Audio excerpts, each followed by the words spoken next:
I still catch myself tracing the faint scar on my left forearm when I'm nervous. Today is one of those days. The city skyline glows beyond my office window, glass towers catching the early morning sun like they're showing off.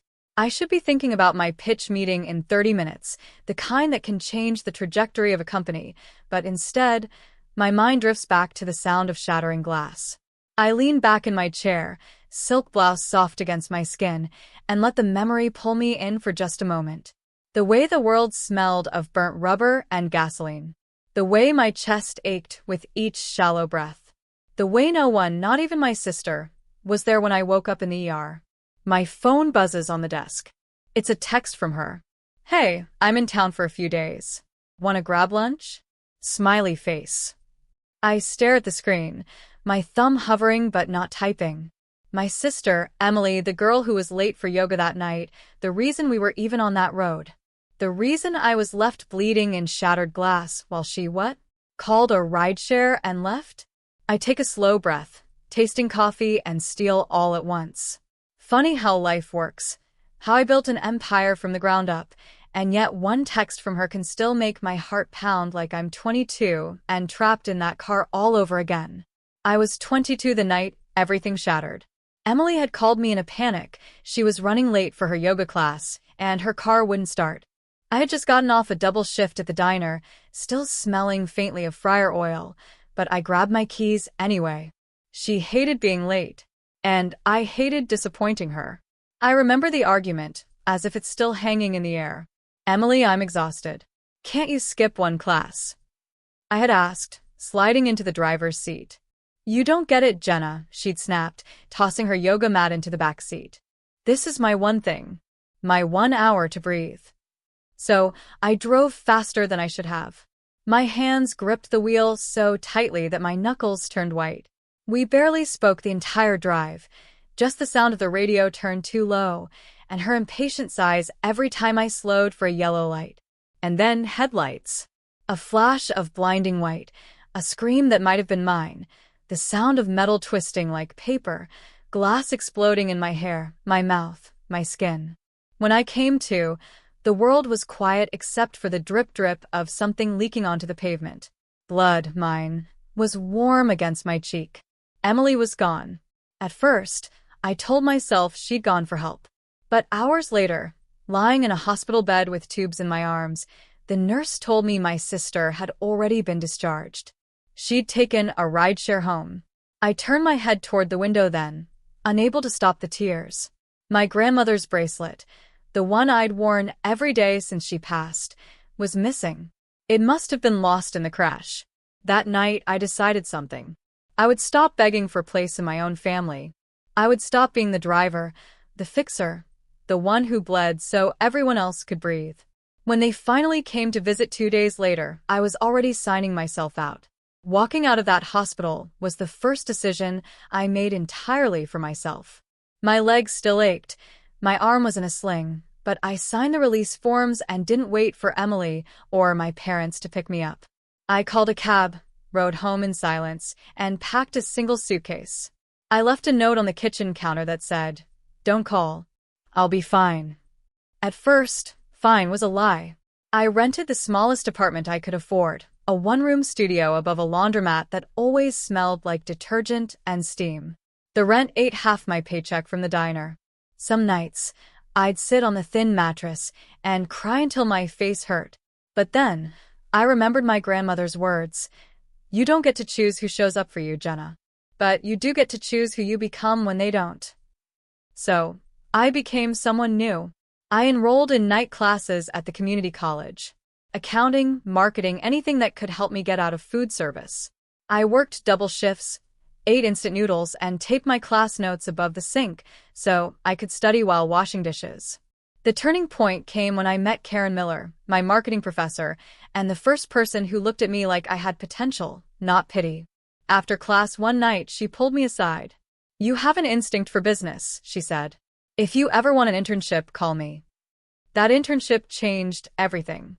It was unpaid at first, which meant more ramen dinners and no heat some nights, but it gave me experience. Within a year, I had a paying position at a small startup. Within 2, I was leading their campaigns. The first time I cashed a bonus check big enough to cover 3 months' rent, I didn't tell anyone. Not my parents. Not Emily. I bought a gold bracelet. Not as beautiful as my grandmother's, but close enough to remind me of her, and slid it onto my wrist. From that day on, I kept my success quiet. I stopped posting anything personal on social media, just a random quote here and there to keep up appearances. When my family called, I kept my answers vague. Works fine. Yeah, I'm busy. No, I don't need anything. They thought I was scraping by, still living in that little apartment.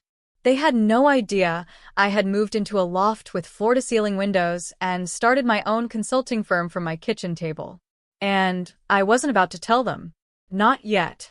Emily showed up 2 days later, unannounced, just like she used to when we were kids. I was in the middle of reviewing a client proposal when my intercom buzzed. "Miss Taylor," my assistant said, "there's a woman here to see you. She says she's your sister." I froze. My office, the one I'd built with my own 2 hands, suddenly felt too small, too quiet. I could hear my own heartbeat as I told her to send Emily up. When the elevator doors opened, Emily stepped out looking exactly like she always had, glossy hair pulled back into a perfect ponytail, leggings and a cashmere wrap, like she'd just walked out of a lifestyle blog. Her eyes flicked around my office as if she couldn't quite process what she was seeing. The glass walls, the framed awards, the view of the city stretching out behind me. "Wow," she said softly. "This is yours." I didn't answer right away. I let her really look, at the space I had built. The curated art on the walls, the stack of signed contracts on my desk, the fresh lilies in a vase by the window. "This is mine," I said finally, my voice calm. "All of it." She blinked, and for a moment, I saw something flicker across her face. Pride, maybe, or guilt. "Jenna," I stood, letting the heels of my shoes click against the polished floor. "Do you remember the night of the crash?" I asked, my voice sharper than I intended. Her shoulders stiffened. "Of course I do. You left me there." "I went to get help," she protested, but her voice wavered. "No," I said, stepping closer. "You went home. The nurse told me. You didn't come back for 2 days." She swallowed hard, her eyes darting to the floor. "I built this," I said, sweeping my hand toward the office, "because I had to. Because I realized that night that if I didn't save myself, no one else was going to." Emily sat down slowly in the chair across from my desk, like her knees might give out. "I didn't know," she whispered. "I thought you'd be okay. Mom said." "I don't care what Mom said," I interrupted. "This is my life now. And you don't get to rewrite the past just because you're uncomfortable with it." She nodded, tears welling in her eyes. "I didn't come here to fight," she said finally. "I came because I miss you." I let the silence stretch between us, the hum of the city outside filling the room. Then I sat back down, folded my hands on the desk, and said, "Then you'd better be ready to hear the truth about who I am now." Her eyes lifted, and I gave her the full picture. The consulting firm, the clients I'd landed, the investments I'd made. The net worth I had quietly built while everyone assumed I was barely scraping by. By the time I finished, Emily's face was wet with tears. "I don't even know what to say," she whispered. "Then don't," I said softly. "Just listen." I let Emily sit there in silence for a moment, wiping her face with a sleeve of her cashmere wrap. She looked small in that chair, smaller than I had ever seen her. "You want to be in my life again?" I asked finally, my voice calm, measured. "Yes," she said, barely above a whisper. "Then there are going to be rules," I said. She looked up, surprised. "Rules?" "Yes." I leaned forward, resting my elbows on the desk. "First, you don't get to pretend that night didn't happen. You left me there, Emily. You left me bleeding in the middle of the road because being late to yoga felt like a bigger emergency." Her face crumpled. "I know. I hate myself for it." "Good," I said, not unkindly, "because I need you to carry that truth with you every time you speak to me. No jokes, no dismissing it. You own it. Out loud." She nodded quickly. "Second," I continued. You stop gaslighting me about the past. Stop telling Mom and Dad that I overreacted, that I was dramatic.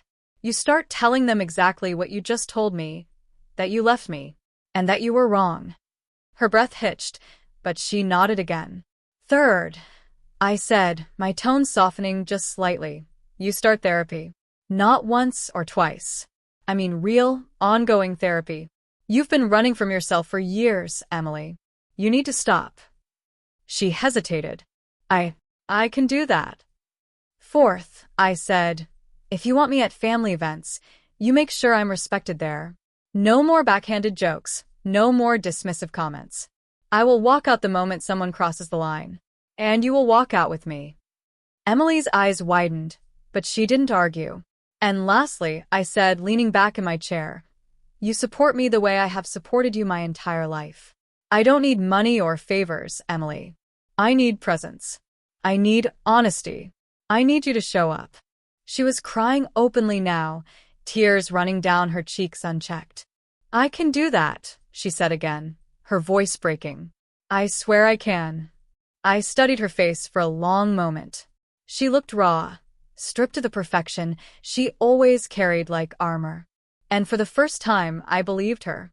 Then maybe, I said quietly, we can start over. The weeks that followed surprised me more than the confrontation itself. Emily kept her word. She started therapy, and I could hear the difference in her voice with every call we had. She apologized to me, not once, but every time the weight of that night came up. And for the first time in years, it felt like she was speaking to me as an equal, not as the little sister she used to boss around. When Thanksgiving came, I agreed to go home. I hadn't been back in 4 years. Walking into my parents' house, I half expected the old tension, the sideways glances. But Emily had clearly done her work. She had told them the truth. My mother hugged me like she hadn't earned the right to, and my father simply said, "We're proud of you." We ate dinner together, and it was quiet, not awkward quiet, but peaceful quiet. There were no jokes at my expense, no minimizing my success. Afterward, Emily and I stood outside on the porch, the cold air nipping at our faces. "Do you remember Grandma's bracelet?" I asked. Emily nodded, guilt flashing in her eyes. "I'm sorry it got lost that night." I smiled faintly and lifted my wrist, showing her the gold bracelet I'd bought years ago. "It's not the same one," I said, "but it reminds me of what she used to tell me." Emily tilted her head. "What did she say?" I looked out over the quiet street, the autumn leaves scattered across the lawn, and felt that old ache in my chest finally loosen. "She told me you don't get to choose who shows up for you," I said softly. "But you do get to choose who you become when they don't." Emily nodded, tears in her eyes again, and for the first time, I let her hug me without pulling away. Later, driving back to the city with the windows down and the cool air in my hair, I thought about the crash, the glass, the blood, the silence. And for the first time, it didn't feel like the end of my story. It felt like the beginning. They left me bleeding in shattered glass after the crash, because my sister was late for yoga class.